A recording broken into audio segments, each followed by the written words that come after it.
Assalamualaikum warahmatullahi wabarakatuh.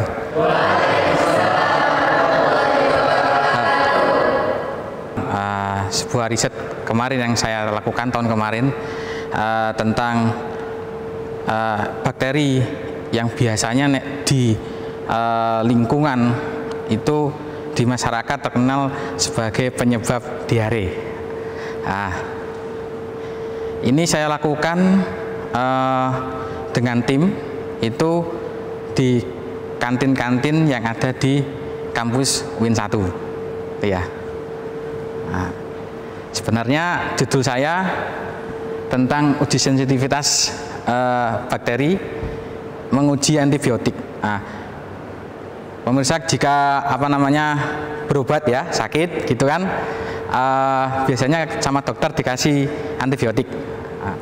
Antibiotik pasti kayak diare itu dikasih antibiotik. Nah, E. coli itu penyebab diare sebenarnya.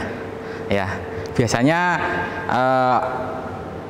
orang kena diare biasanya dari minuman, makanan, itu penyebab utamanya. Kemudian antibiotik ini tidak sembarangan dipakaikan ke orang, ya, hanya dilihat umur, berat badan dan sebagainya dan jenis antibiotiknya.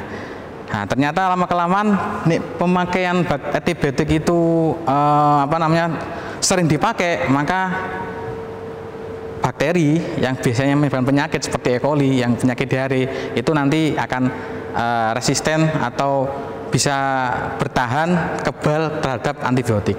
Itu niat awalnya menguji antibiotik. Kemudian kita lakukan suatu ya bentuk penelitian kecil-kecilan seperti itu. Apakah kantin yang ada di Win 1 itu aman? Ya, aman kan kalau mahasiswa makan, minum kan enak ya. Kalau bebas dari ancaman E. coli yang notabene penyebab diare seperti itu ya. Akhirnya kami melakukan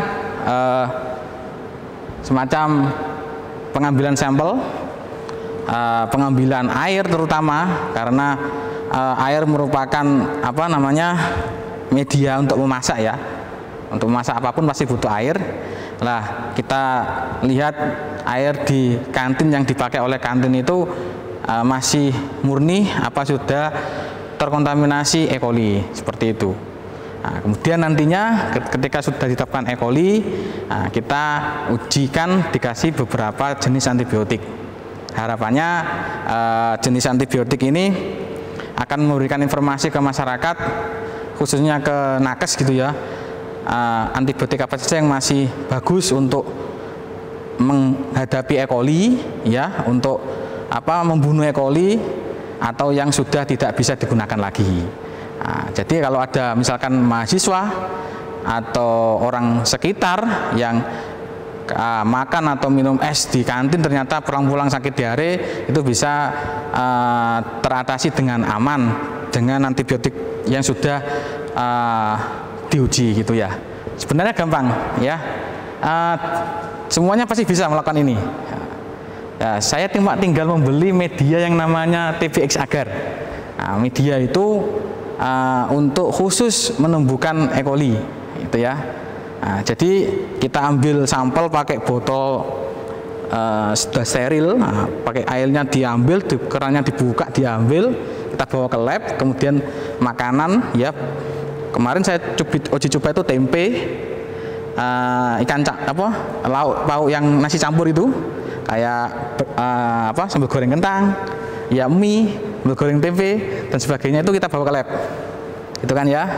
Kemudian kita kasih perlakuan, nanti sampelnya kita perlakuan, kemudian kita dapatkan sampai kita tumbuhkan di media TBX agar itu, media TBX agar. Lah itu media itu khusus untuk E. coli, gitu ya, khusus untuk E. coli. Jadi kalau ada yang tumbuh di situ, itu pasti E. coli. Ini mudah, ya.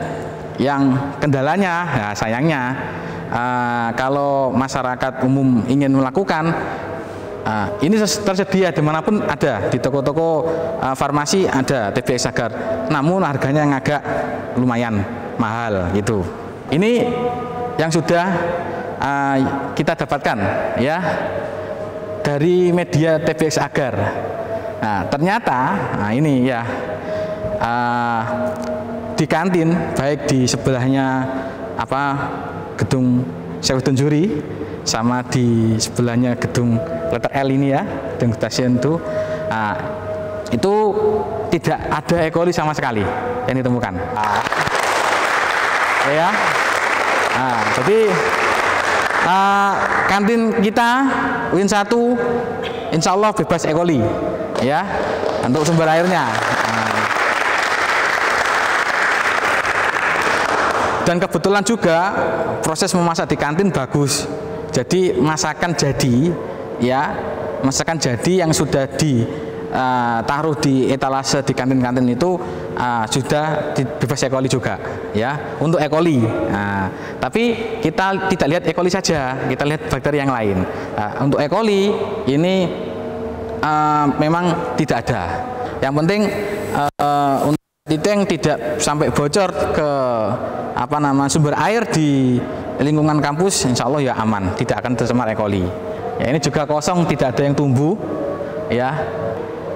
Ini juga sama, tidak ada yang tumbuh sama sekali, bersih. Ini juga sama, jadi beberapa kantin sampel air sama makanan itu nihil, nggak ada E. coli.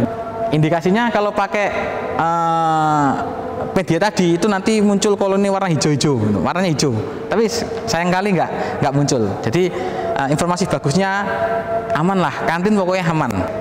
Tapi ya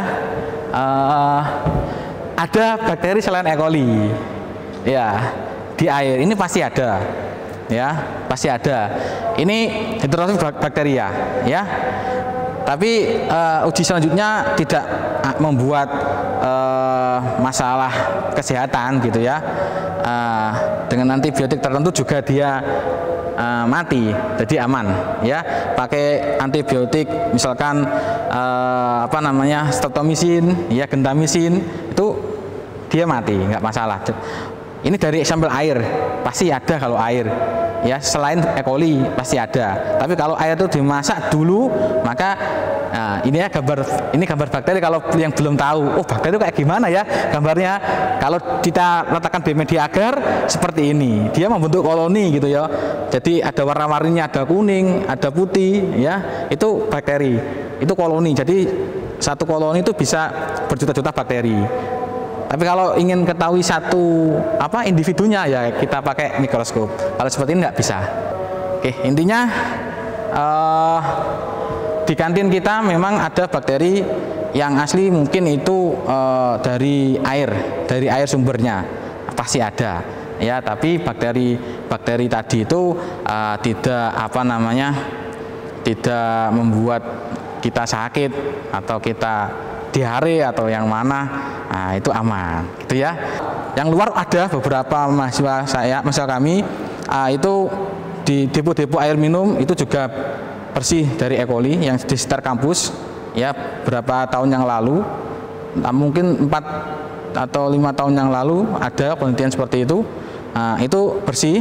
Itu saja yang dapat saya sampaikan.